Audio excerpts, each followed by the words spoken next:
So I was watching the X Zone TV channel last night when I was abducted by aliens, and they kept repeating to me over and over again, simultv.com, simultv.com. What's simultv.com? That's what I asked them. They had it written on the side of their UFO. How do you spell that? UFO. No, I mean simultv.com. simultv.com. simultv.com. Right. simultv.com. Interesting that you were abducted by aliens in a simultv.com UFO last night. Oh, yeah? Yeah. Now that you mention it, I remember now last night I was awakened from a deep sleep. My great-grandmother was standing there. She said she'd come from the hereafter to tell me about simultv.com. She even spelled it out for me. simultv.com, sonny boy. simultv.com. simultv.com, sonny boy. Wow. Yeah. Guys, you'll never guess what my psychic guru just told me. simultv.com. Exactly. Are you guys psychic too? Of course. We all know about simultv.com. simultv.com.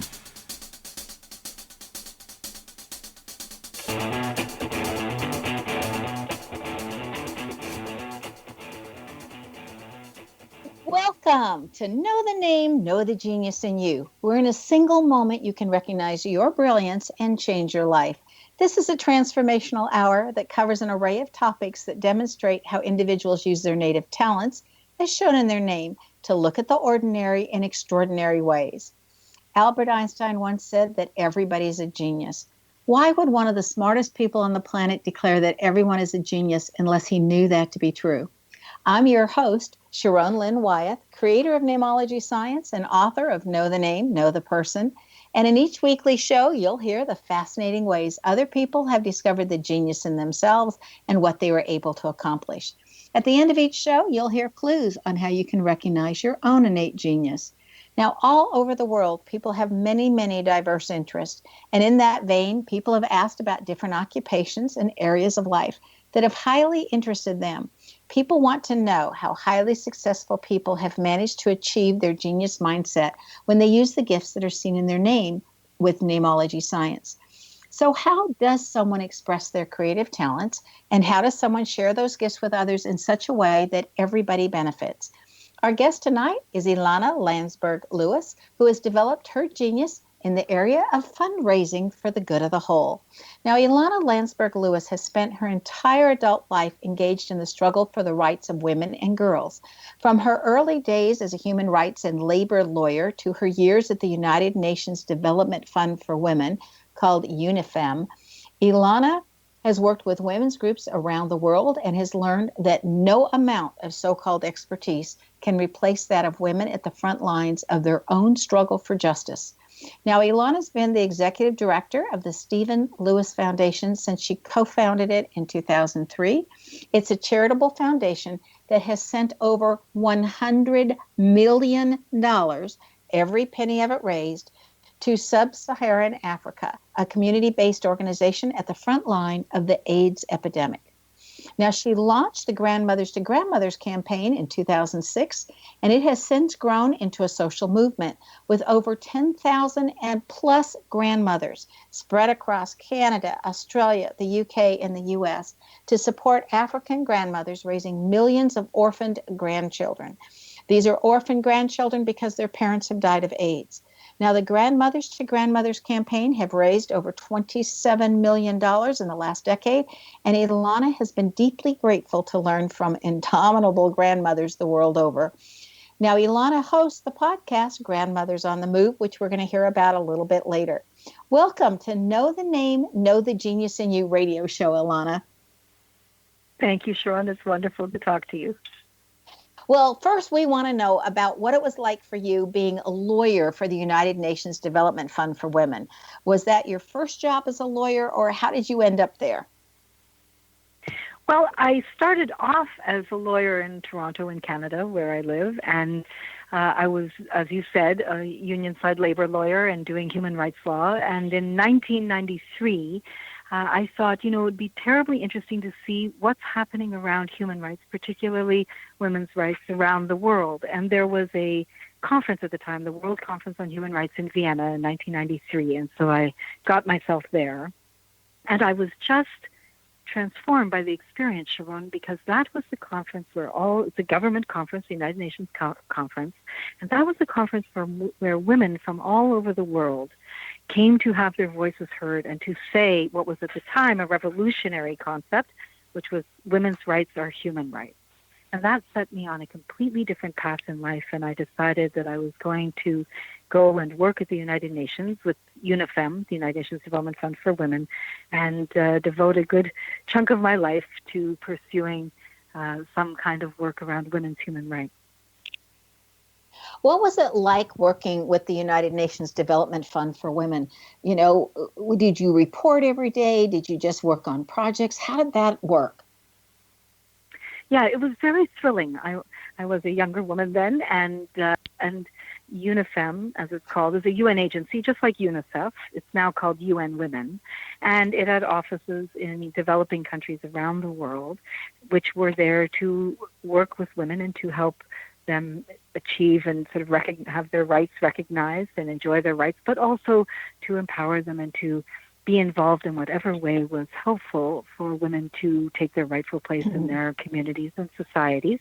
And so wherever I was working as something called the CEDAW advisor, and CEDAW is the Convention on the Elimination of All Forms of Discrimination Against Women, which is the Women's Convention out of the United Nations. And so when women's groups were wanting to talk about their rights, advance their rights, whether it was around being represented in Parliament or having access to economic empowerment, they would ask for us to come and to work with them just to give them information and access to the kinds of rights to which they could avail themselves. And it was a deep, deep honor and privilege, and I learned over the years that I think I got much more out of it than they did. I was just conveying information, and they were the ones who were really on the front lines doing activism around everything from violence against women to getting bills passed in Parliament, making marital rape or domestic violence illegal. And it was extraordinarily thrilling, and I learned an enormous amount. And so it wasn't just writing papers and writing reports. It was really being involved with women who were engaged in making the world a better place for everyone in their country and their communities. And that's when I realized that over time that I really wanted to be involved in amplifying the voices and realities of those women without substituting my expertise and my voice for theirs. Well, you know, it's interesting to me because when I spent a month in Mali, there was a big thing about raising enough money so that a community could have a cow. And then as that cow produced extra milk and they earned money, that money, instead of coming back to us, it would go to another community and they could do a cow. And then when they would pay back their cow, in essence, it would go to another community. So it was like, how many cows could we start with to get so many communities started so they could pay it forward? And then when I spent a month in Bangladesh, it was all about water. Clean water was so hard to find over there. And so it was, how do we do the wells, or how do we do the siphoning, or the system where the water can go through and get clean so people don't get sick because they simply can't find clean water. And I noticed that you have spent a lot of time with AIDS. Was there a particular reason that AIDS caught your attention more than any other particular funding or cause? There was. Yep, there really was. That's astute of you. In the late 90s, early 2000s, I was deeply engaged at UNIFEM with all of these different programs around the world, from Central America to Africa and sub-Saharan Africa to South Asia.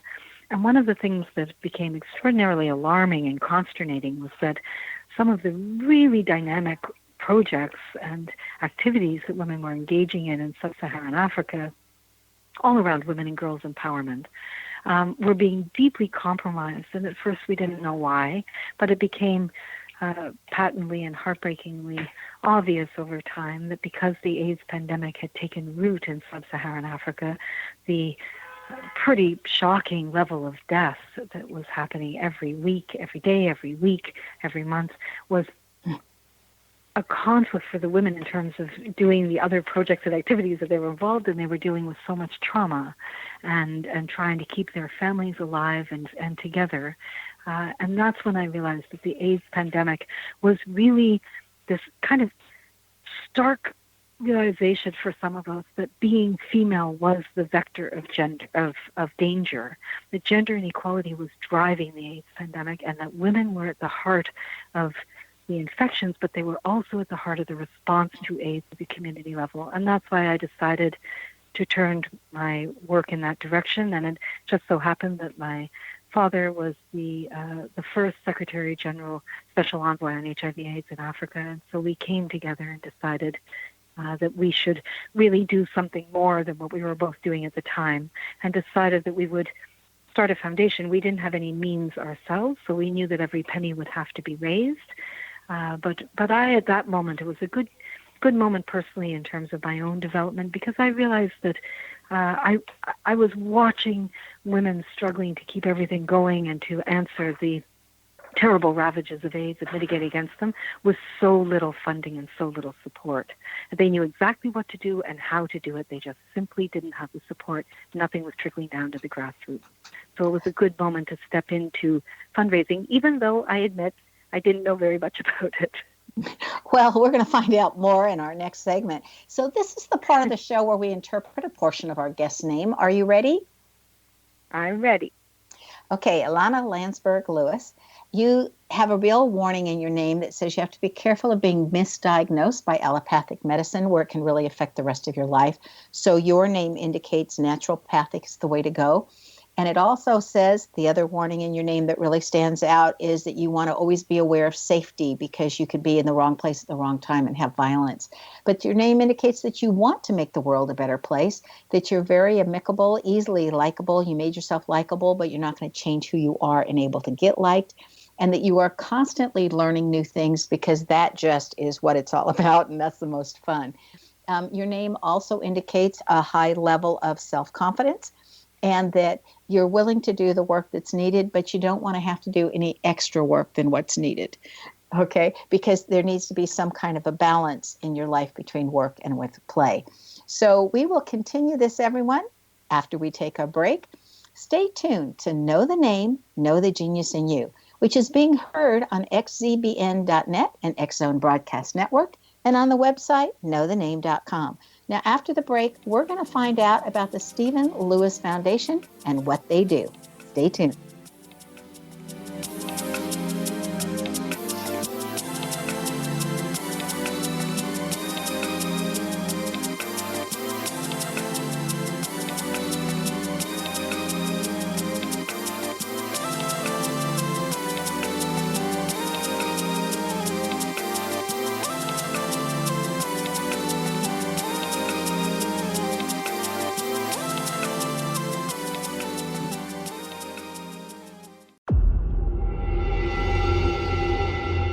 Whether you're a skeptic or a believer, join me, Rob McConnell, as together we'll investigate the world of the paranormal and the science of parapsychology here on the X Zone Radio TV show on XZBN and the X Zone TV channel on Simul TV.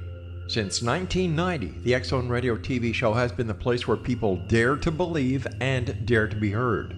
Together, we'll investigate UFOs, aliens, ghosts, Bigfoot, psychic phenomenon, lake monsters, conspiracy theories, government cover-ups, the truth embargo, alien abductions, ESP, haunted locations from around the world, and so much more. With over 28 years of broadcasting and more than 4,500 individual guests, the X Zone is truly a place where fact is fiction and fiction is reality, as evidenced by the credibility, integrity, and professionalism of the guests that we bring to our international audience. If you have seen a UFO, had a close encounter, seen a ghost, Bigfoot, lake monster, or a story that you would like to share or have investigated, contact me, Rob McConnell, by sending me your email to xzone@xzoneradiotv.com, or you can call toll-free 1-800-610-7035, extension 143, and on Skype, X Zone Radio TV. For more information on the X Zone Radio TV show with yours truly, Rob McConnell, visit www.xzoneradiotv.com or www.xzonetvchannel.com or simultv.com and xzbn.net. Until next we meet here in the X Zone from our broadcast center and studios in Hamilton, Ontario, Canada, always remember, X Zone Nation, keep your eyes to the sky and your heart in the light.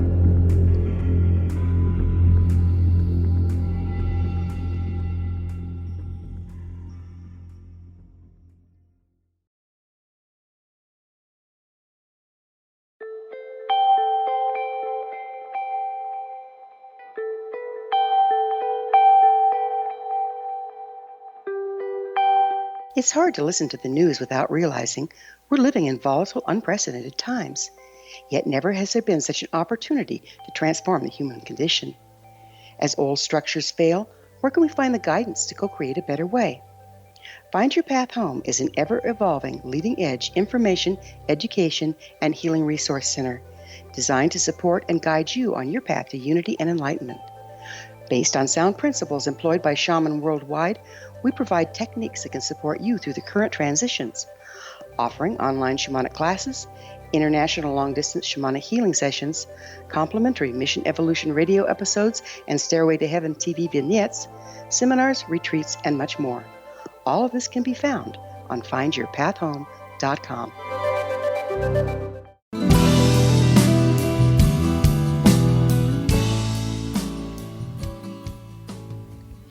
Welcome back. I'm Sharon Lynn Wyeth, and you're listening to Know the Name, Know the Genius in You, which is being heard on xzbn.net and knowthename.com. Our guest tonight is Ilana Landsberg-Lewis, whose website is grandmothersonthemove.com. Now, you co-founded Stephen Lewis Foundation. Now, you mentioned kind of in the earlier, that was your father, Stephen Lewis? Yeah. Yes. Okay. So, when I was looking him up and trying to find out information, it says that he worked 5 years as the United Nations UN Special Envoy for AIDS and HIV in Africa. And he both drew attention to the AIDS crisis from 2001 to 2006, when it wasn't as well known as it is today. And he convinced leaders and the public that it was everyone's responsibility to respond. And it turns out he was highly responsible in this role.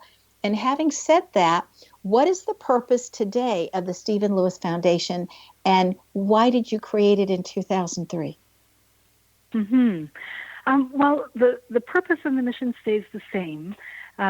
When we started it together in 2003, the founding notion, Sharon, was that my father had been traveling around the African continent in his capacity as the special envoy in HIV and AIDS, and he often described it as a death march, going from hut to hut, home to home, city to city, village to village, watching people die in massive, heartbreaking numbers, and millions of children being orphaned by AIDS. And he felt quite hopeless. The response of the international community was extremely lamentably slow. And so many, many millions of people, over 30 million now, died needlessly in many circumstances. And so we decided, okay, let's do something. I was also, as I had mentioned earlier, I was also noticing that it was compromising a lot of the really powerful and important women's rights work that was going on the continent. And we decided to try and do something about it. We had very modest aspirations, but real clarity about the purpose, which was that there was some money, although it was trickling slowly, as I said, from the international community, but there was some money going to hospital infrastructure and to governments. There was very little, if any, money trickling down to the community level. But it was at community level where there were so many tenacious, determined community-based organizations, grassroots organizations, overwhelmingly powered by women who were, as I said, at the heart of the response to HIV and AIDS, and they just weren't getting the support that they needed to make a difference. And at that time, it was just helping people to die with dignity, helping to stitch the fabric of life and family back together after it had been completely decimated by AIDS. As time went on, we were able to see, and we've seen the evolution of the AIDS pandemic, and more resources have come. Of course, the drugs, the antiretrovirals for HIV and AIDS have arrived on the continent. Only 50% of those who need the drugs still have access to them, but there's still an enormous amount of powerful work being done. There's still over a million people dying of AIDS in sub-Saharan Africa each year, and over 1 million being infected each year. So the crisis is still with us, but it has evolved. And those small community-based organizations, those determined women who are just not going to give up on their communities and their families, dealing with the stigma of HIV and AIDS, the agony of loss, all of those children who had lost one or both of their parents, they developed these stunning programs, Sharon, that were just innovative and savvy and very, very emotionally intelligent, trying to get everything back in motion and rebuild resilience and reclaim hope and hope for the future, both for kids and for their families.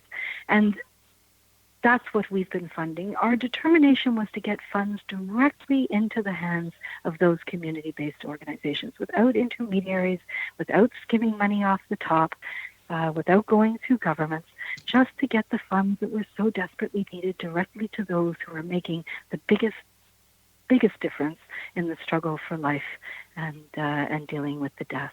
And that has continued to this day in most powerful terms. And what we recognized over time, of course, was who were the people who were stepping in to look after these millions of orphans. There are now between 14 to 16 million children orphaned by AIDS and in sub-Saharan Africa. And who was stepping in to look after those children were these, as you said earlier in my intro, the indomitable grandmothers who would bury their adult children, lost them to AIDS, and the next morning get up and have yet more grandchildren that they were going to take care of and nurture and make sure that, as the grandmothers have often said in Africa, that they would not raise another generation for the grave.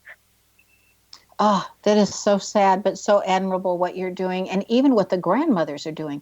You know, when I spent time, I spent a lot of time in Mali and in Kenya and Tanzania and a few other countries, but those are the ones that I really saw it affected, where it came to my attention that many people thought that having sex with a virgin would cure them of AIDS. And that belief saw many children and even babies were starting to be raped to try to make sure that they got a virgin. You know, do you know how that's going today? And if that belief has been annihilated because, you know, they've been educated that, hey, that doesn't do it? Yep, that belief did exist in some communities, and we did hear about that too. Again, the response was swift and powerful on the part of women's groups and community-based organizations who spent an enormous amount of time doing awareness raising and outreach to communities to disabuse them of beliefs that might be, in this case, terribly wrong, but also to engage the entire community in changing attitudes and changing the way that they're working together so that they can actually support the community to move into what now people call living positively if they're HIV infected or affected, supporting one another. And so a lot of that early stuff, I mean, the rape is inexcusable, I'm not talking about that, but the early understandings or misconceptions about HIV and AIDS, there was so little information flowing. Really, at community level, there has been an incredibly sophisticated response to all of that. So yes, you absolutely see changes in all sorts of areas where people just didn't know what was happening and what the disease was, and that is not the case now. And we know that there are still people who need to be reached, and with our partners, we've supported over 1,600 initiatives with over 300 organizations in the 15 countries in sub-Saharan Africa hardest hit by the AIDS pandemic, amongst them the countries you mentioned, Kenya, Tanzania, Malawi. And they tell a story over the last 15 years of that sustained support, of really transformative work in the lives of communities. And there are a lot of young people who are now taking positions of leadership and peer-to-peer mentorship and making sure that as much information and awareness is spread. And that makes a tremendous difference in everyday people's lives. So Ilana, how did you keep your approach to the AIDS and HIV epidemic in Africa to remain informed, responsive, relevant, and effective over the years? Well, the key is for us has always been this sort of self-given mandate that we don't drive the agenda. I've been talking a lot lately about the commodification of philanthropy.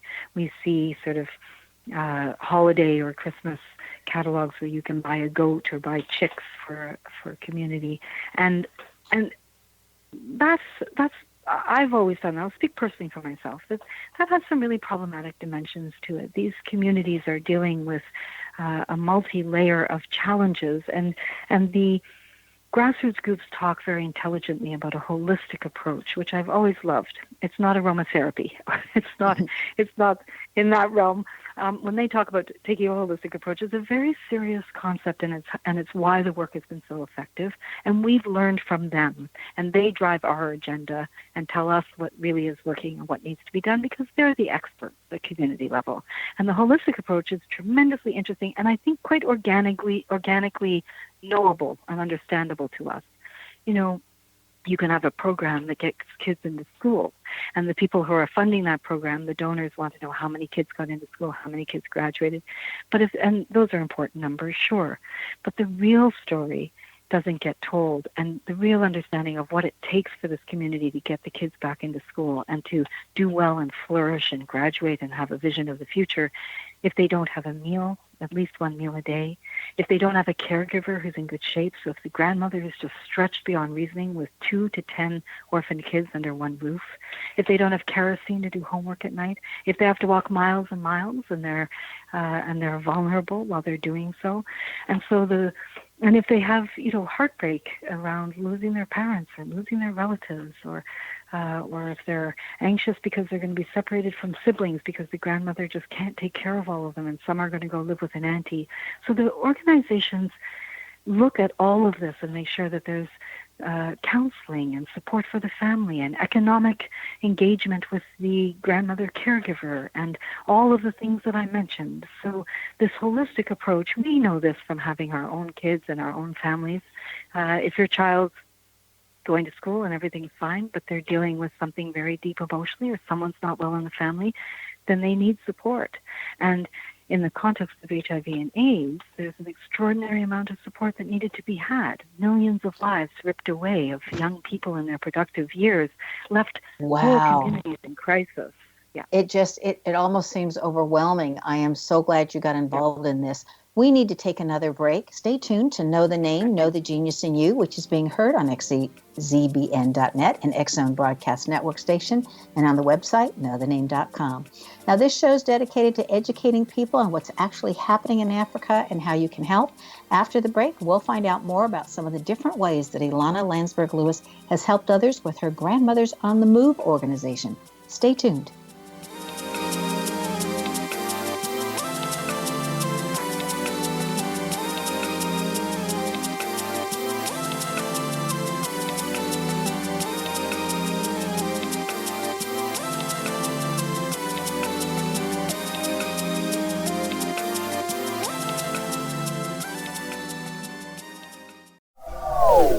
They are here, and they've been here for thousands of years, making their presence known in the shadows. They might be seen by a lonely motorist on a deserted road late at night, or by a frightened and confused husband in the bedroom he is sharing with his wife. But who are they? What do they want? Why are they here? Perhaps most concerning, has the government been aware of their presence all along? The new book by Eli Marzulli, UFO Disclosure, the 70-year cover-up exposed, delves into the world of UFOs. Can full disclosure be soon?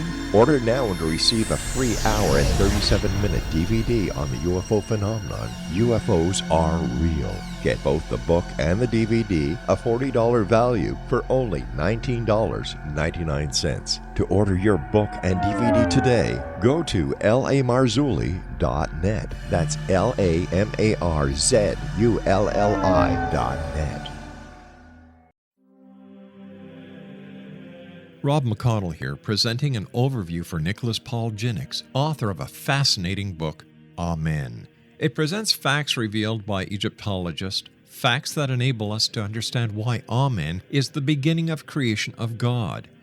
It provides recommendations for religious leaders of the major religions to unify their beliefs and teach the Word of God. love one another. Amen informs people how mankind conceived God. It was the Egyptians that developed the concepts of a soul, a hereafter, and Son of God. And finally, after the worship of many gods, they conceived the belief in one universal God, the maker of all there is. For more information, visit www.futureofgodamen.com. That's www.futureofgodamen.com.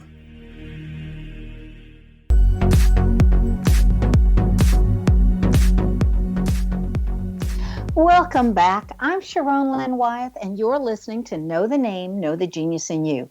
Our guest tonight is Ilana Landsberg-Lewis, an expert on knowing how not only to raise millions of dollars for charity, but how to get the most bang for the buck, as the saying goes, when spending the money raised to get the maximum help for each dollar. She can be reached at her website, grandmothersonthemove.com. Now, I just want to say it again, because if you would like to help, please visit grandmothersonthemove.com. Now, Ilana, before the break, it was a heartbreaking listening to you, and I think listening would be so much easier than actually living the tragedies of what the children are dealing with, losing their parents, trying to get educated. And, you know, one of the things that I found when I was in Mali is that starting in third grade, instead of teaching in the native tongue, all the classes were in French. So if the child didn't also know French, they stopped going to school. And then they had another ruling that only the oldest child could attend school, and that one had to come home and teach the younger ones.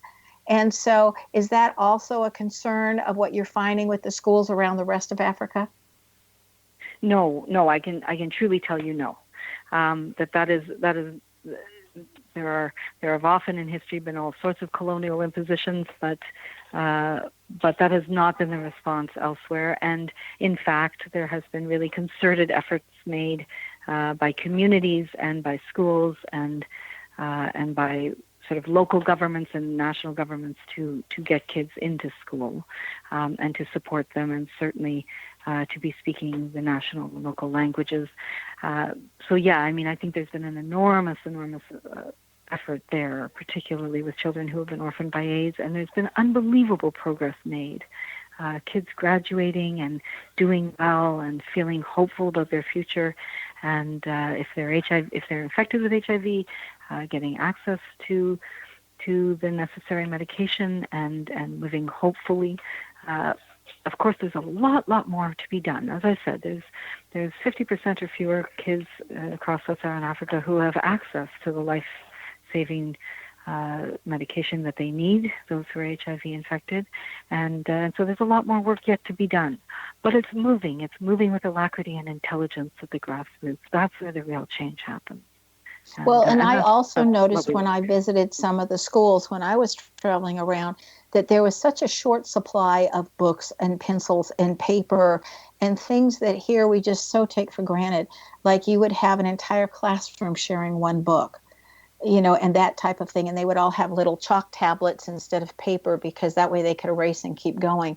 I mean, the conditions that I saw that I thought, oh my gosh, you know, they really want to learn and look what they're willing to put up with. One, they don't know any better, but two, they're so hungry for knowledge. Are you seeing that everywhere you're going to?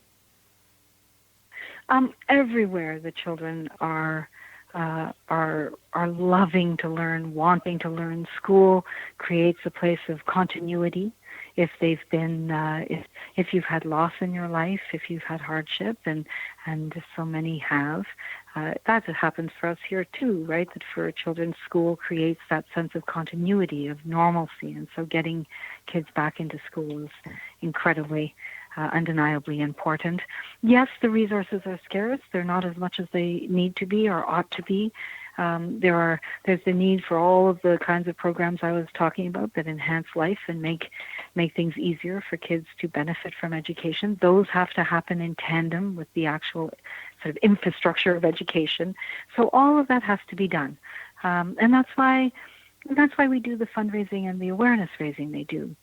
Because the other thing that's happening in so many of the schools, where there are strong community-based organizations, they're all over sub-Saharan Africa, all over the continent. Africa is that that there are these really innovative approaches to education. They come up with really new and innovative approaches which we could stand to learn from. There's an enormous amount of very, very thoughtful and powerful play therapy being done with children, and incredible ways of bringing kids who have had to step out of school or been unable to go to school because they were orphaned by AIDS to re-enter school and get back up to speed. So there's really brilliant work being done. Which is just amazing. I'm just curious, since you co-founded the Stephen Lewis Foundation with your dad, is he still with us? Yes, he certainly is. Yep, he's still out there doing his thing. Wonderful. And he's. I bet he's so pleased with what's been happening.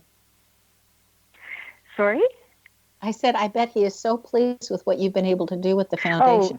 Oh, yeah, it's been incredibly gratifying. I think the thing that has been most powerful at this end of the equation is the response from people. It's been really overwhelming and heartwarming, but also I think it's really quite wonderful that even when governments did not respond as they should have in the early years, even when AIDS is quite a bit off the radar, certainly AIDS in Africa is fundamentally off the radar of a lot of the consciousness around the need for awareness raising and fundraising, that individuals and unions and teachers and schools and people in families are still incredibly mindful of what's happening, really care about this, have come together in common cause, and that's very much what the grandmothers in this Grandmothers to Grandmothers campaign that the Stephen Lewis Foundation launched in 2006, they've really role modeled for us how you come together in communities of care and engagement and common cause. And so started in Canada, Grandmothers across Canada, now in Australia and in the UK, and just starting recently in the United States, grandmothers have come together in a solidarity movement. And their mantra has been, solidarity, not charity. That they stand in solidarity with the African grandmothers who they see as equal and dignified counterparts, who are experts about what it's going to take to resurrect family and reclaim life. And the grandmothers in the global Grandmothers to Grandmothers campaign, whether it's in the U.S. or in Canada or Australia, are there to stand with them. And the grandmothers, as you mentioned earlier, Sharon, have come together in over 200 or 250 groups over the last 10 years around the world to raise I think it's now over $30 million that has gone directly into the hands of community-based organizations run by grandmothers and for grandmothers with I love that. Yeah, so it's quite extraordinary, and they are indomitable. How do you go about raising money for your charities and making sure that the funds are spent helping who you intend for them to help and that they don't get siphoned away by somebody in management? How do you do that? Yeah. How do you do that? Well, you know what? It's so much easier than people think, and so much easier than people imagine. There's not a lot of mystery to it. We have a wonderful cadre of colleagues. We don't have offices in Africa. We don't think it's necessary. That's not what we're not running our own programs. We're funding local community-based organizations that exist that we're not running. So we have a cadre of colleagues who live on the continent, are from the continent, have run community-based organizations themselves in the past, and they visit all of the organizations with which we partner, all of our partners. They visit them before we fund them so that they can see that they're a bona fide organization, that they have a real connection to the community, and community members are part of the staff and the board. And they go and they continue to visit throughout the life of the partnership just to see how things are going and is the money going where people understood it was going. And very importantly, not just to be checking up on what's happening, but to be ensuring that we are being the most intelligent, responsive funders, because it's our responsibility too to make sure that when people, individuals, family foundations, unions, employee groups here give us funds, it's our responsibility too to make sure that we are using those funds and we're sending them over in a way that is truly useful and truly helpful. And so there's a whole system in place to make sure that we're the best and most responsive and thoughtful funder that we can be. And at their end, I can say people often think that it's all about trusting the African organizations, but these are organizations that are of, by, and for their communities. And they're held accountable. They hold each other accountable to one another because they're at the epicenter of the crisis of AIDS and the response to AIDS. And there's no greater impetus for making a real difference and being accountable than that, surely. So, Ilana, what's the biggest revelation that you've personally had since you started working, with these different groups and doing this work that you're doing today? I don't know if it's the biggest, but it's certainly one that I think about a lot. It's just that I had heard for a long time from a lot of people that there was a lot of cynicism around charitable works and around funding, that there was a lot of donor fatigue, I think they call it, but that is not my observation. What I have seen is that there's an incredible wealth of generosity of spirit. I think that people really respond to, and it resonates deeply for people that this is about solidarity, that these African communities are doing everything in their power to overcome the ravages of AIDS, and they've moved so far, and that all they need is some of the support. They have all the know-how, and that has been very touching to me, that people actually really do respond. I think people in the United States and Canada as a whole are incredibly generous people. Well, we need to take our last break. Stay tuned to Know the Name, Know the Genius in You on xzbn.net and knowthename.com. Now, after the break, we're going to find out what Ilana Landsberg-Lewis has in her name that has assisted her that you just might have in your name as well. Stay tuned.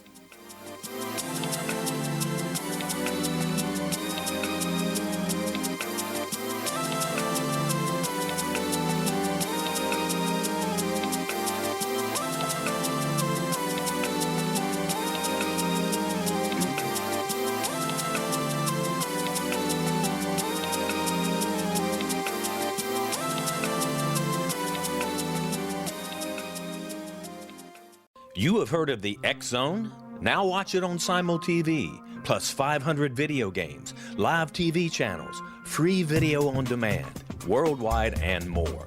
Does this sound like tomorrow's television? Well, it is, but you can have it today, right now. It is Simul TV. Simul TV offers what the others only wish they could provide. 15 exclusive channels like X Zone, sci-fi, and horror. We are worldwide. No other provider offers that. 500 built-in video games. No need to have an extra expensive system. We have them included. Free video on demand. Live streaming events from around the world. Interactive online network, and much more. Tomorrow's TV today. Simul TV. Sound too good to be true? Well, it's not. You can have Simul TV today. Sign up at simultv.com. Do it today. They are here, and they've been here for thousands of years, making their presence known in the shadows. They might be seen by a lonely motorist on a deserted road late at night, or by a frightened and confused husband in the bedroom he is sharing with his wife. But who are they? What do they want? Why are they here? Perhaps most concerning, has the government been aware of their presence all along? The new book by Elie Marzulli, UFO Disclosure, the 70-year cover-up exposed, delves into the world of UFOs. Can full disclosure be soon? Order now and receive a free hour and 37-minute DVD on the UFO phenomenon. UFOs are real. Get both the book and the DVD, a $40 value, for only $19.99. To order your book and DVD today, go to lamarzulli.net. That's LAMARZULLI.net. So I was watching the X Zone TV channel last night when I was abducted by aliens, and they kept repeating to me over and over again, simultv.com, simultv.com. What's simultv.com? That's what I asked them. They had it written on the side of their UFO. How do you spell that? UFO. No, I mean simultv.com. simultv.com. simultv.com. Right. simultv.com. Interesting that you were abducted by aliens in a simultv.com UFO last night. Oh, yeah? Yeah. Now that you mention it, I remember now last night I was awakened from a deep sleep. My great-grandmother was standing there. She said she'd come from the hereafter to tell me about simultv.com. She even spelled it out for me. simultv.com, sonny boy. simultv.com. simultv.com, sonny boy. Wow. Yeah. Guys, you'll never guess what my psychic guru just told me. simultv.com. Exactly. Are you guys psychic too? Of course. We all know about simultv.com. simultv.com.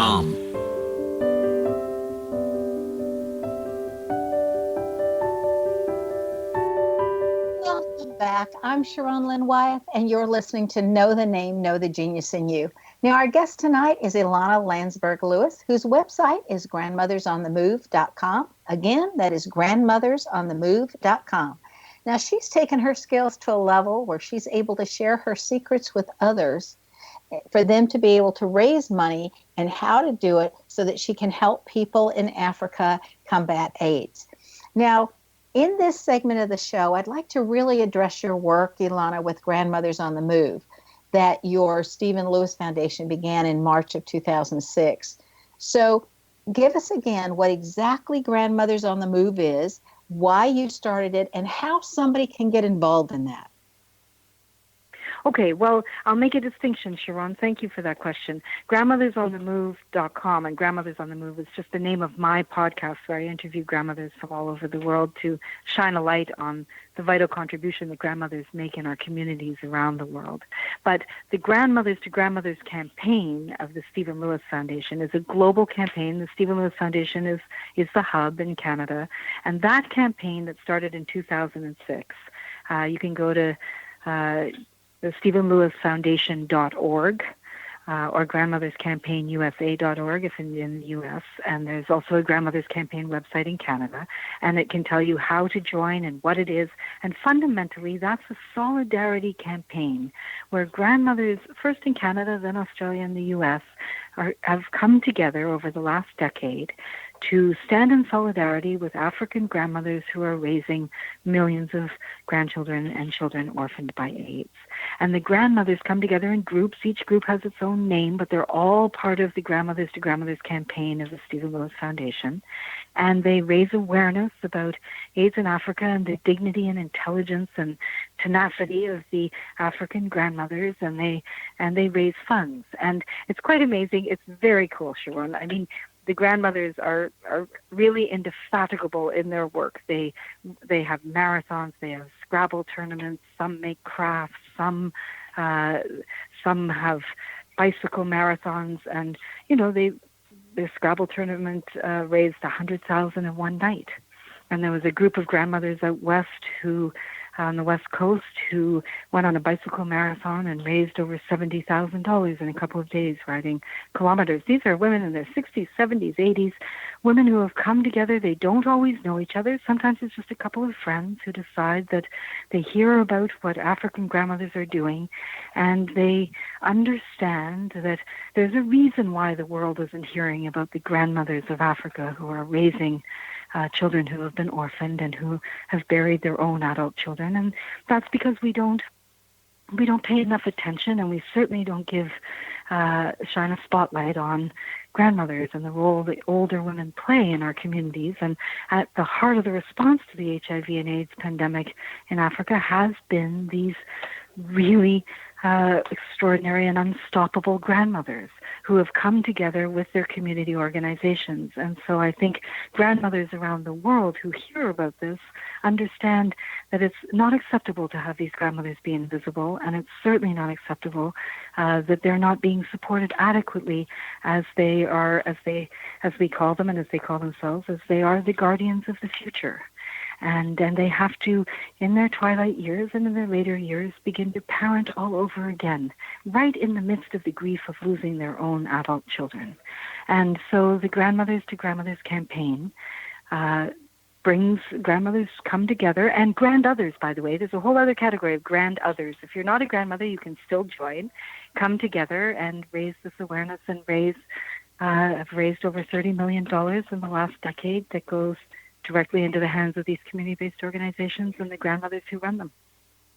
I just think that's incredible. I just think how much fun. I mean, I know from being there, about different organizations and what's happening and everything. And I had never heard of this grandmother group. And I just think what an enjoyable way to help other people across the world improve their lives and what a difference it can make. So, Ilana, what's kept you motivated this entire time? I mean, this is a lot of work, and I know you don't get paid. So what has kept you motivated to do this? Well, as the executive director of the Stephen Lewis Foundation, I do get paid, Sharon. It's a full-time job. The Grandmas on the Move podcast is a personal side project. But you can hear grandmothers from the Grandmothers to Grandmothers campaign interviewed on the podcast periodically.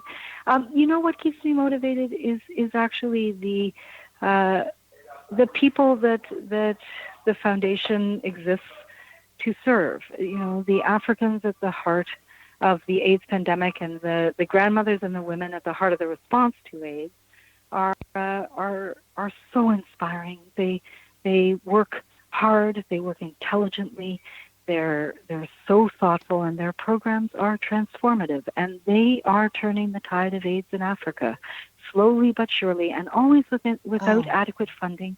But it's people here too who respond, who keep me hopeful that we can do this with respect and with an understanding and appreciating that they are the real experts and the agents of change in their own lives. Now, you have all these gatherings for grandmothers in various parts of Africa, like Tanzania, South Africa, and Uganda. Tell us about these gatherings for grandmothers. Well, you know, one of the things that's happened is that there are all these grassroots groups run by and for grandmothers in sub-Saharan Africa. They don't have the opportunity very often, if at all, to come together themselves. And so one of the things that the Stephen Lewis Foundation and the Grandmothers to Grandmothers campaign, one of the things that we decided to do was to work with our partners in sub-Saharan Africa and say to them, would you like to have the opportunity for the grandmothers to come together and the groups that support them? And so in Uganda, South Africa, Tanzania, grandmothers have come together. In Uganda, the first one, there were 500 grandmothers who came together, and the African grandmothers, run workshops for each other on everything from how to raise an HIV-positive child to how to lobby for your rights to a pension or to access to adequate health care. And so the grandmothers start to come together. They've already come together in support groups. Now they come together in common cause. And it really moves the agenda forward. In South Africa, we had a grandmothers gathering right before the International AIDS Conference. And the South African groups, the grandmothers were the organizing committee, and all of the groups decided what the workshops would be. And then right before, on the eve of the International AIDS Conference, 2,000 grandmothers South African grandmothers marched to the steps of the AIDS conference to say, we must be heard, we must be visible, we must be supported. Absolutely incredible. Now, tell us about the Circle of Harmony concert that's coming up in February in Burlington, Ontario, where people can go to that, I gather, and it's a fundraiser, or tell us about it. Yeah, well, it's one of the fundraisers. Grandmothers groups across Canada and in Australia, and now starting in the U.S., hold fundraisers like the one you just talked about in Burlington. They hold fundraisers, and as I was saying, they range the gamut from concerts to craft sales to garden walks. The grandmothers have so many creative things that they do to raise funds and raise awareness about the African grandmothers that they exist to support. So that's just one of the examples of the kinds of things that grandmothers come together to do. And it's tremendous because it brings the whole community together, much in the same way that the that their African counterparts have come together in community to ensure that everyone is doing well and thriving in spite of the AIDS pandemic. So if people in Burlington, Ontario want to know more at where the Circle of Harmony concert's going to be, the costs and all of that, give us the website again where they can go and find out more information. Right, so there's the grandmotherscampaign.org. You can go on the Grandmothers Campaign website, or you can go to Stephen Lewis, Stephen with a PH, StephenLewisFoundation.org, and you'll see there all sorts of information that shows you some of the community events, but you can also connect to the Grandmothers Campaign website there, and lots of grandmother group events will be listed there so that you can see wherever you live, what are the grandmothers doing in your community, in your neighborhood, so you can lend support. And if you're a grandmother or a grandother and you want to join up, then you can just get in touch with us at the Stephen Lewis Foundation, or you can go on one of these websites I've mentioned, and there's all sorts of information about how to start a group, how to join a group, and how to bring this richness into your life of communities standing in solidarity. Ilana, this has just been tremendous. I so appreciate you giving us your time to educate us about what's happening, especially with the Grandmothers to Grandmothers. I just think that's phenomenal. So thank you so much for being with us tonight. Thank you, Sharon. It was a real pleasure. I appreciate it. And I'll keep those tips about my name that I didn't know close to me. Yay. Be prepared, surprised, and pleased when you experience Ilana Landsberg-Lewis's work with her Grandmothers to Grandmothers. Again, her website is grandmothersonthemove.com, but you can also go to grandmotherstograndmothers.com, the campaign. Now, Ilana's name excels at constantly being willing and seeking new information. She is a constant learner. This is found in the last letter of her name being an S. If the last letter in your name ends in an S, you will be learning new things your entire life also, and constantly wanting to learn more. Do you know where your genius lies? I'm Sharon Lynn Wyeth, host of the radio show, Know the Name, Know the Genius in You, which can be heard every weekday at various hours right here on xzbn.net radio and X Zone Broadcast Network and on knowthename.com. Now, giving a gift of a name reading this session is easy for you for this season and unforgettable for the recipient. So if you would like to give a gift of a name session, go to knowthename.com to find out more. Knowing what your name reveals helps you to live to your best and highest. Again, the website is knowthename.com. Remember, once you know the name, you know all about the person. This is Sharon Lynn Wyeth signing off.